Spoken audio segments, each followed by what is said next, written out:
जय हिंद सभी होने वाले शिक्षक साथियों। आज का यह सेशन एमपीटेट वर्ग 3 की होने वाली चयन परीक्षा के लिए बहुत उपयोगी होने वाला है। आज मैं आपके लिए विज्ञान के एनसीईआरटी से जैव विकास एवं मानव रोग के कुछ महत्वपूर्ण प्रश्न लेकर आया हूं। आप सभी वीडियो के अंत तक बने रहें। आज का पहला प्रश्न है, रक्त में निम्नलिखित में से किसकी उपस्थिति के कारण ब्लू बेबी सिंड्रोम होता है? ब्लू बेबी सिंड्रोम किसकी उपस्थिति के कारण होता है? हीमोग्लोबिन, मेट हीमोग्लोबिन, लेड या नाइट्रेट? तो इसका सही उत्तर रहने वाला है नाइट्रेट के कारण। नाइट्रेट की उपस्थिति के कारण ब्लू बेबी सिंड्रोम होता है।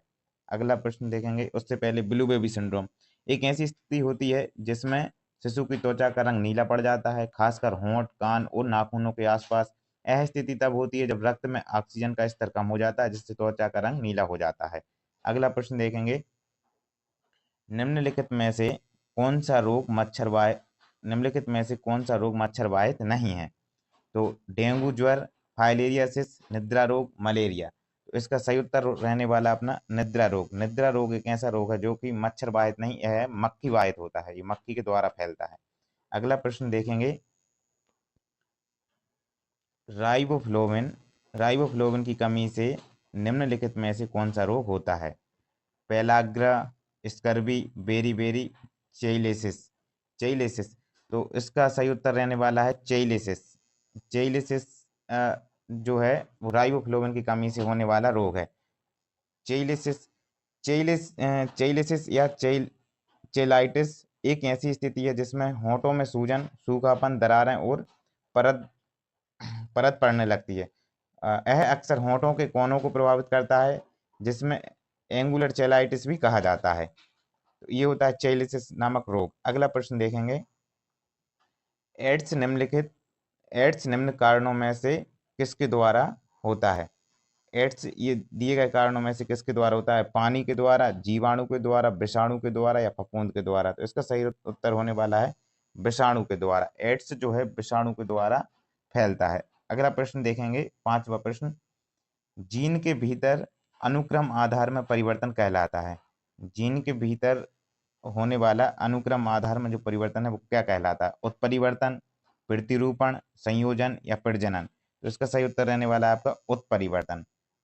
अगला प्रश्न देखेंगे, मानव आहार में अगला प्रश्न है, मानव आहार में पालिश किए हुए चावल के उपयोग से निम्नलिखित रोग हो जाता है? सूखा रोग, रक्त अल्पता, घेंगा रोग या बेरी बेरी? तो इसका उत्तर रहने वाला है आपका ऑप्शन क्रमांक 4, बेरी बेरी रोग। मानव आहार में पालिश किए हुए चावल के उपयोग से बेरी बेरी रोग होता है। अगला प्रश्न देखेंगे, निम्नलिखित में से कौन सा प्लाज्मोडियम परजीवी का वाहक है? प्लाज्मोडियम परजीवी का वाहक क्या है? मच्छर, मक्खी, जूं या उपयुक्त सभी? तो इसका सही उत्तर रहने वाला है मच्छर। मच्छर प्लाज्मोडियम परजीवी का वाहक होता है। अगला प्रश्न देखेंगे, मनुष्यों में गुणसूत्र संख्या 21 की ट्राइसोमी के कारण होने वाला विकार। मनुष्यों में जो गुणसूत्र संख्या 21 के कारण होने वाला विकार है, उससे कौन सा विकार होता है? Turner syndrome, down syndrome, super female syndrome या क्लाइनफेल्टर सिंड्रोम? तो इसका सही उत्तर रहने वाला है आपका डाउन सिंड्रोम। इसका सही उत्तर रहेगा आपका डाउन सिंड्रोम। अगला प्रश्न देखेंगे, किस दाल का लगातार सेवन करने से किस दाल का लगातार सेवन करने से लेथायरिज्म नामक रोग हो जाता है?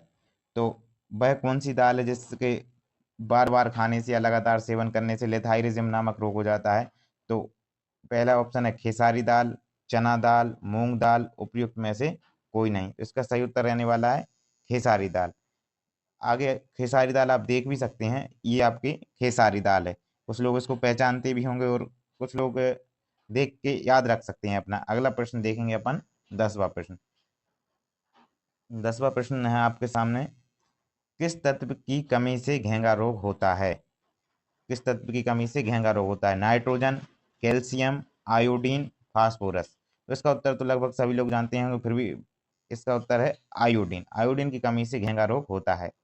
अगला प्रश्न देखेंगे, 11वां, डीपीटी वैक्सीन का प्रयोग किन बीमारियों के लिए किया जाता है? 11वां प्रश्न है आपका, डीपीटी वैक्सीन का प्रयोग किन बीमारियों के लिए किया जाता है?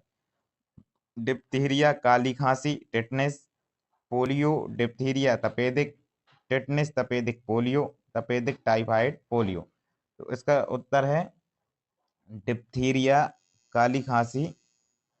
इसका सही उत्तर है डिप्थीरिया, काली खांसी और टेटनस, ऑप्शन नंबर 1।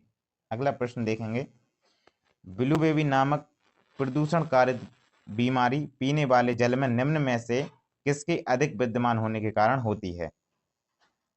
पानी में कौन सा तत्व अधिक हो जाता है जिससे ब्लू बेबी सिंड्रोम की समस्या बनती है? फ्लोराइड, क्लोराइड, नाइट्रेट या आर्सेनिक? तो इसका सही उत्तर रहने वाला है आपका नाइट्रेट। नाइट्रेट की अधिकता के कारण ब्लू बेबी सिंड्रोम होता है। अगला प्रश्न देखेंगे, प्रश्न क्रमांक 13, ल्यूकेमिया एक प्रकार का कैंसर है जिसमें असाधारण बढ़ोतरी होती है।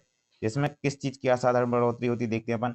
अस्थि कोशिकाओं की संख्या में, प्लेटलेट्स की संख्या में, या लाल रक्त कोशिकाओं की संख्या में, या श्वेत रक्त कोशिकाओं की संख्या में? तो इसका सही उत्तर होने वाला है कि ल्यूकेमिया कैंसर में श्वेत रक्त कोशिकाओं की संख्या में बढ़ोतरी होती है, जो कि असाधारण रूप से बढ़ती जाती हैं।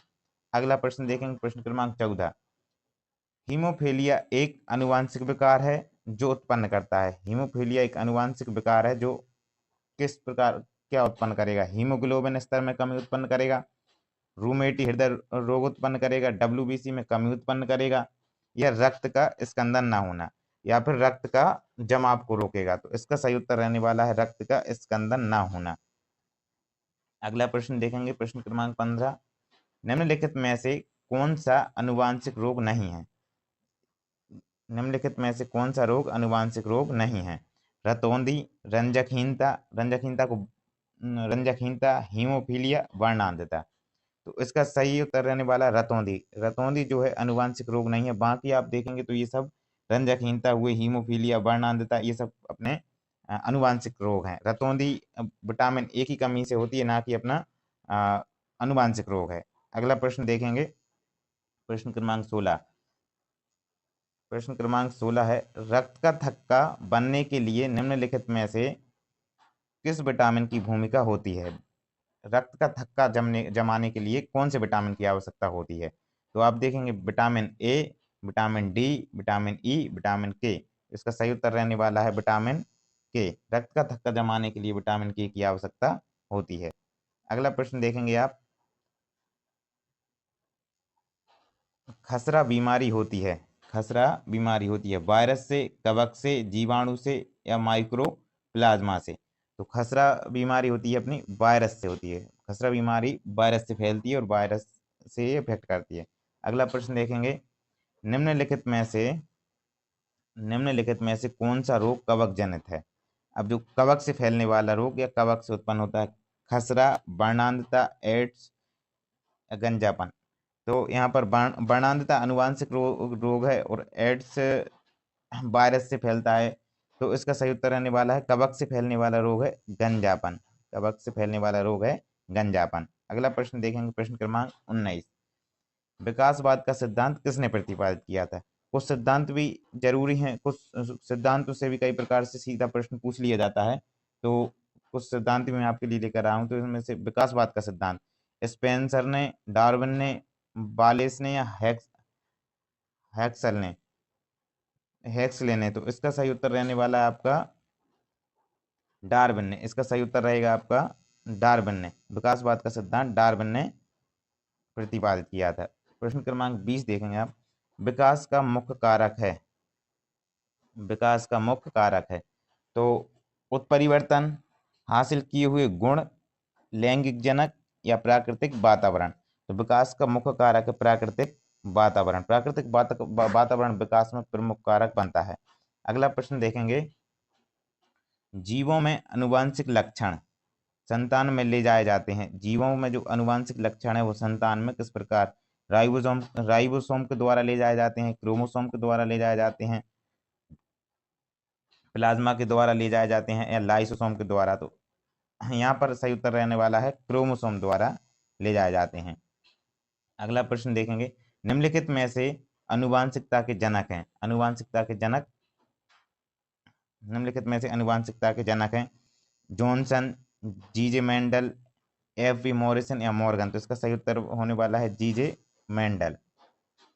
अगला प्रश्न देखेंगे, प्रश्न क्रमांक 23।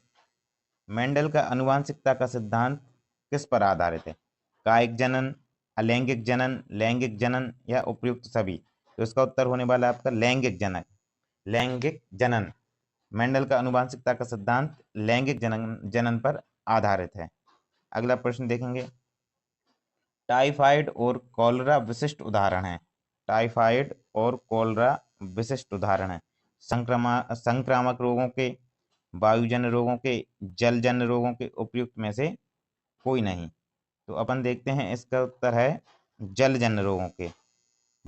टाइफाइड और कॉलरा विशिष्ट उदाहरण जलजन्य रोगों के। अगला प्रश्न देखते हैं, निम्नलिखित में से कौन कौन से मधुमेह से संबंधित हैं जो प्रोणों का एक सामान्य रोग है? रक्त में शर्करा का उच्च स्तर, रक्त में शर्करा का निम्न स्तर, रक्त में इंसुलिन की निम्न मात्रा, रक्त में इंसुलिन की उच्च मात्रा। तो इसका सही उत्तर रहने वाला है आपका रक्त में इंसुलिन की उच्च मात्रा, जो कि प्रोणों में मधुमेह से संबंधित है। अगला प्रश्न देखेंगे। आज के लिए इतना ही प्रश्न। धन्यवाद। आप सभी को यह सेशन पसंद आया तो लाइक करें और इसी प्रकार के प्रश्नों के लिए जुड़े रहें। धन्यवाद। आज का